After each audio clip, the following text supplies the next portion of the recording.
بسم اللہ الرحمن الرحیم۔ قرآن کریم ہمارا ایمان ہے، قرآن کریم ہمارا عقیدہ ہے۔ قرآن کریم کا حوالہ دینے میں علمی امانت و دیانت کا پہلو یا علمی خیانت؟ دور حاضر کے ایک BA پاس میڈیا اسکالر کی کتاب مقامات کے حوالے سے۔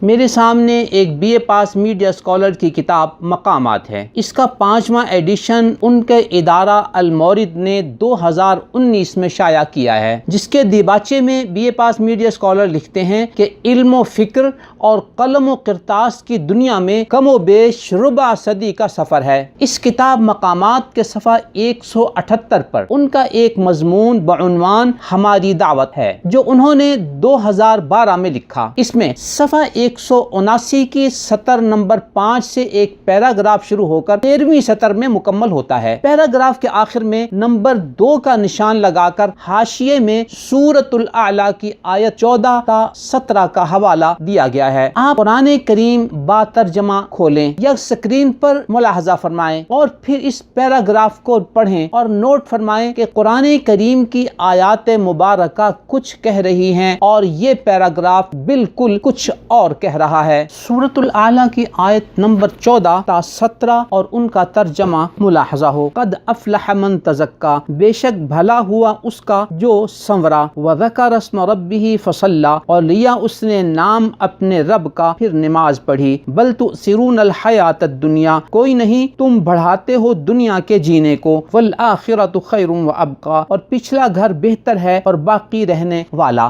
یہ تھا قرآن کریم میں سورۃ الاعلیٰ کی آیت نمبر 14 تا 17 کا ترجمہ۔ اب ہم آتے ہیں BA پاس میڈیا اسکالر کی کتاب مقامات کے صفحہ 179 کے اس پیراگراف کی طرف جس کے آخر میں انہوں نے قرآن کا حوالہ دیا ہے۔ پھر آپ ملاحظہ فرمائیں کہ پیراگراف کیا کہہ رہا ہے اور قرآن کیا کہہ رہا تھا۔ دنیا کے تمام انسانوں کو ہم اس دین پر ایمان اور اس کے مطابق اپنی انفرادی اور اجتماعی زندگی کے تزکیے کی دعوت دیتے ہیں۔ جو لوگ اس دعوت کو قبول کر لیں ان کا صلہ خدا کی جنت ہے، جس کی وسعت پوری کائنات کی وسعت ہے، جس میں زندگی کے ساتھ موت، لذت کے ساتھ الم، خوشی کے ساتھ غم، اطمینان کے ساتھ اضطراب، راحت کے ساتھ تکلیف اور نعمت کے ساتھ نقمت کا کوئی تصور نہیں ہے، جس کا آرام دائمی ہے، جس کی لذت بے انتہا ہے، جس کے شب و روز جاوداں ہیں، جس کی سلامتی ابدی ہے، جس کی مسرت غیر فانی ہے، جس کا جمال لازوال اور کمال بے نہایت ہے۔ اس پیراگراف کو پڑھیں اور سورۃ الاعلیٰ کی آیت نمبر 14 تا 17 کا مفہوم اور ترجمہ پڑھیں۔ کیا مناسبت ہے اس پیراگراف کو ان آیات مبارکہ کے ساتھ؟ اور اگر ہم اس پیراگراف کی آخری 2 سطروں کو بنیاد بنائیں جن کے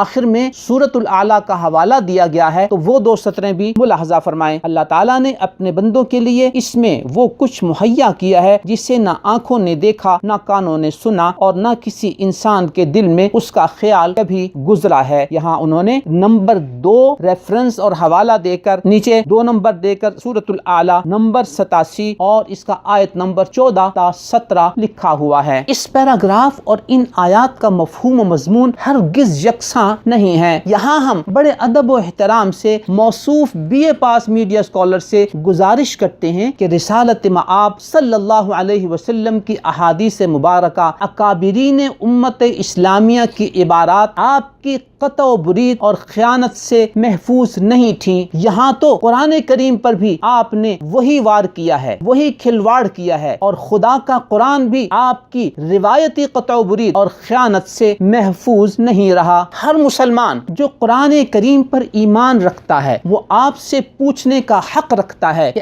آپ نے قرآنی تحقیق، قرآنی ریسرچ کا نام لے لے کر اسی قرآن کے ساتھ یہ کھلواڑ کیوں کیا؟ صد افسوس کہ کیا یہ ہے آپ کے علم و فکر اور قلم و کرتاس کی دنیا میں کم و بیش ربع صدی کا سفر؟ آپ کے اس مضمون کا عنوان ہے ہماری دعوت۔ آپ کے فالوورز آپ سے بجا طور پر سوال کرتے ہیں کہ کیا یہ ہے آپ کی دعوت جس میں قرآن کے نام پر قرآن کے ساتھ کھلواڑ کیا جاتا ہے؟ آپ کے فالوورز آپ سے بجا طور پر پوچھتے ہیں کہ اگر اوریجنل سورسز تک ہماری براہ راست رسائی نہیں تھی اور ہم نے آپ پر اعتماد کیا تھا تو کیا یوں آپ نے ہمیں مس گائیڈ کرنا تھا؟ اس صورتحال میں کیا گنجائش رہ جاتی ہے کہ ہم آپ کے لیکچرز، آپ کے ٹاک شوز، آپ کی میزان و مقامات وغیرہ اور آپ کے ریفرنسز و حوالہ جات پر مزید اعتماد کر سکیں؟